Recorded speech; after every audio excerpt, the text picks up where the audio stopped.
ചിലപ്പോഴൊക്കെ ഞാൻ ചിന്തിക്കാറുണ്ട് കേട്ടോ, നമ്മളിൽ പലരും സൈക്കോകളാണോ എന്ന്. കാരണം മറ്റൊന്നുമല്ല, ബുൾസൈ എല്ലാവർക്കും ഇഷ്ടമായിരിക്കുമല്ലോ. എനിക്കങ്ങനെ പ്രത്യേക ഇഷ്ടമോ ഇഷ്ടക്കുറവോ ഒന്നുമില്ല.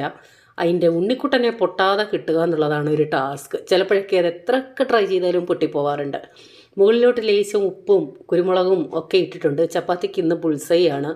ഞാൻ പറയാൻ കാര്യം, നമ്മൾ ഈ ബുൾസൈ ഉണ്ടാക്കിയിട്ട് എല്ലാവരും ഇങ്ങനെയാണോ എന്ന് എനിക്കറിയില്ല. ഞാൻ ചെയ്യുന്നത് എന്താണെന്ന് അറിയാമോ?